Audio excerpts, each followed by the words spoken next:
అనంత్ అంబానీ యొక్క మ్యారేజ్ రిసెప్షన్కి సంబంధించి అంటే ప్రీ వెడ్డింగ్ రిసెప్షన్కి సంబంధించి ఈ ప్రపంచవ్యాప్తంగా హైలైట్ అవుతున్నటువంటి ఆ మ్యారేజ్ ప్రీ వెడ్డింగ్ రిసెప్షన్లో రామ్ చరణ్ స్టేజ్ మీదకి పిలిచేటువంటి క్రమంలో షారుఖ్ ఖాన్ మాట్లాడినటువంటి మాటలు, యూజ్ చేసినటువంటి డైలాగ్స్ ఈరోజు సౌత్ ఇండియాతో పాటు మెగా ఫ్యాన్స్ అందరినీ కూడా తీవ్రంగా హర్ట్ చేసినటువంటి పరిస్థితి ఉంది. ఆ అంశం ఏంటి, అసలు షారుఖ్ ఖాన్ ఏమన్నాడు, అది కరెక్టా కాదా, షారుఖ్ ఖాన్ సారీ చెప్పాల్సి ఉందా, చెప్పాలంటే చెప్పిద్దాము, చెప్పాలని డిమాండ్ చేద్దాము, చెప్పక్కర్లేదు అంటే ఎందుకు చెప్పక్కర్లేదు అనే దాని గురించి మాట్లాడుకుందాం. అట్లాగే రామ్ చరణ్ ఈ అంశాన్ని ఎట్లా అర్థం చేసుకుని ఉంటాడు అనేది కూడా మనం ఒకసారి చూద్దాం.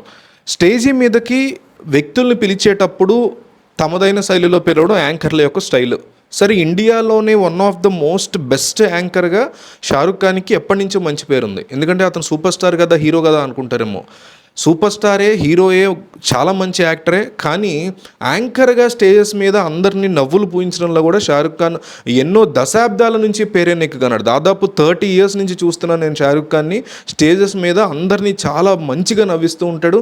చాలా డీసెంట్గా కూడా నవ్వించేటువంటి ప్రయత్నాలు జరుగుతూ ఉంటాయి. అట్లాగే స్టేజ్ మీద ఎన్నో తప్పులు కూడా దొరుకుతూ ఉంటాయి, ఎన్నో తప్పుడు మాటలు కూడా మాట్లాడుతూ ఉంటారు. ఈసారి ఆ తప్పుని చాలా ఖచ్చితంగా చేశాడు షారుఖ్ ఖాన్. ఇది ఒక రకమైన రేసిస్ట్ జోక్. ఏంటా జోక్ అంటే, ఇడ్లీ వడ రజనీకాంత్ నాగార్జున అని ఒక మూవీలో డైలాగ్ ఉంటుంది. అంటే సౌత్ ఇండియన్స్ అందరినీ కూడా ఇడ్లీ వడ కింద మాట్లాడేటువంటి ఒక రేసిజం అనమాట, ఒక జాతి వివక్ష. వీళ్ళందరూ ఇడ్లీ వడ తినేవాళ్ళరా అని. అట్లాగే మనం కూడా, మనలో చాలామంది కూడా హిందీ వాళ్ళని చపాతీ గళ్ళని, లేకపోతే బేల్పూరి గళ్ళు, వడాపావు గళ్ళు అనేటువంటి పదాలు యూజ్ చేస్తుంటాం. ఇది కూడా వర్ణ వివక్ష కిందకు వస్తుంది. ఎందుకంటే ఒకళ్ళు తినే ఫుడ్ను బట్టి వాళ్ళని విభజించి మాట్లాడేటువంటి దాన్ని రేసిజం అంటారు. కేవలం కలర్ గురించే కాదు, తిండి కావచ్చు, వాళ్ళు ఉండే ప్రదేశం కావచ్చు, వాళ్ళు కనిపించే వాళ్ళ లుక్ ద్వారా కావచ్చు, ఇట్లా ఎట్లా అయినా సరే మనిషిని డివైడ్ చేసి మాట్లాడేదాన్ని రేసిజం అంటారు. సో ఆ రకమైన రేసిస్ట్ డైలాగ్ ఆ సినిమాలో ఉంది, పాత షారుఖ్ ఖాన్ సినిమాలో. సో ఆ డైలాగుని స్టేజ్ మీద ఇక్కడ వాడకుండా ఉండాల్సింది షారుఖ్ ఖాన్ వాడాడు. కాబట్టి ఖచ్చితంగా అందరూ కోపడ్డారు. Mega fans, Ram Charan fans అందరూ కోపడ్డారు. డెఫినెట్లీ కోపడాలి, ఆ కోపడడం కూడా తప్పేమీ కాదు. కాకపోతే ఏంటంటే ఇతను వాడకుండా ఉంటే బాగుండేది. సినిమాలో డైలాగ్ నేను వాడేశాను అని షారుఖ్ ఖాన్ ఫ్యాన్స్ చెప్తున్నారు, అది కరెక్ట్ కాదు కదా. ఇప్పుడు పాత సినిమాల్లో చాలా డైలాగ్స్ ఉంటాయి, మన దగ్గర కూడా వాళ్ళ బేల్పూరియనో వడాపావనో గేలి చేసేటువంటి పేర్లతో పిలుచుకునే సంస్కృతి ఏదైతే ఉందో దాన్ని షారుఖ్ ఖాన్ లాంటి టాప్ సూపర్ స్టారే దాన్ని రిపీట్ చేసినప్పుడు జనాలు కూడా అట్లాగే పిలుస్తారు రేపు సౌత్ ఇండియన్ పీపుల్ని. అట్లాగే సౌత్ ఇండియన్ పీపుల్ వాళ్ళని వడాపావ్ అని పిలవటం, ఈ రెండు కూడా తప్పే కదా. ఇప్పుడు ఏపీకి వచ్చారు, లేకపోతే తమిళనాడుకి వచ్చారు, రజనీకాంత్ ఏ రణబీర్ కపూర్ లాంటి అతను ఇదే పేరుతో పిలిస్తే దాన్ని ఫన్కి తీసుకోకూడదు. అప్పుడు కూడా మనం ఖచ్చితంగా ఇట్లాగే ఖండించాలి. అందువల్ల షారుఖ్ ఖాన్ చేసింది 100% తప్పు. ఆ సినిమాలో డైలాగ్ని మాత్రమే నేను యూజ్ చేశానని చెప్పుకోవడం కూడా తప్పే. సినిమాలో డైలాగ్ అయినా సరే మీరు అట్లా ఒక వ్యక్తిని, ఒక సౌత్ ఇండియా సంబంధించినటువంటి వ్యక్తిని అట్లా పిలవడం అనేది మీకు రేసిజం అనేది, వర్ణ వివక్ష అనేది, ప్రాంత వివక్ష అనేది, లేదా భాషల్లో ఉన్న వివక్ష అనేది మీకు ఎంతగా బ్లడ్లో ఎక్కిపోయిందో, షారుఖ్ ఖాన్కి నార్త్ ఇండియాలో చాలామందికి ఎంతగా ఎక్కిపోయిందో అనేది స్పష్టంగా తెలుస్తుంది. అప్పుడెప్పుడో మర్చిపోయిన అందరికీ, ఎవరికి మా సౌత్ ఇండియా వాళ్ళకి సినిమా కూడా తెలియదు. అట్లాంటి డైలాగ్ని ఈరోజు స్క్రీన్ మీద అందరి ముందు పిలిచేటప్పుడు స్టేజ్ మీదకి మీరు వాడారంటే ఖచ్చితంగా మీలో అది విపరీతంగా ఇంట్రూడ్ అయిపోయింది, ఇంజెక్ట్ అయిపోయింది ఆ రేసిజము.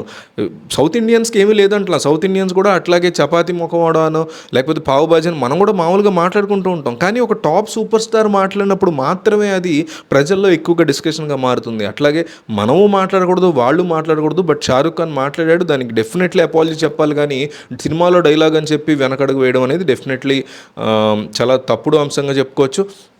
అట్లాగే ఇది అంశంలో ఇట్లాంటి ఏదైనా తప్పులు దొరికినప్పుడు అనుకోకుండా జరిగింది, ఎవరన్నా బాధపడితే ఏమీ అనుకోకుండా క్షమించండి అని ఒక మాట చెప్పడం, దానివల్ల ఎవరి ఈగోలు దెబ్బతినవు, దానివల్ల ప్రపంచం ఏమీ కూలిపోదు. అట్లాగే ఒక చిన్న డైలాగ్ అట్లాంటివి అక్కడ వాడినటువంటి పక్షంలో దాని మీద మన వాళ్ళు మరీ ఓవర్గా రియాక్ట్ అయినటువంటి విధానం కూడా కాస్త ఓవర్ ద బోర్డ్ అనే అనిపించింది. డెఫినెట్లీ ఖండించాలి. అటువంటి వర్ణ వివక్ష, జాతి వివక్ష, ప్రాంత వివక్ష, ఆహార వివక్ష కూడా వస్తుంది. ఇది ఇలాంటివి కూడా జరగకూడదు.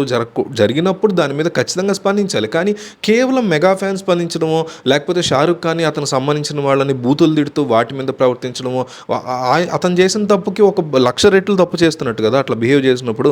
సో అట్లా కాకుండా ఏదైనా సరే డీసెంట్గా కాస్త ప్రొలిఫిక్గా డీల్ చేసుకోవాలి తప్ప ఇష్టం వచ్చినట్టు ఈ రియాక్షన్ కూడా చాలా ఓవర్గా అనిపించిందనే చెప్పుకోవచ్చు. సో ఓవరాల్గా జరిగింది ఏంటంటే, షారుఖ్ ఖాన్ వాడకూడని సినిమా డైలాగ్తో రామ్ చరణ్ స్టేజ్ మీదకి ఆహ్వానించడం జరిగింది.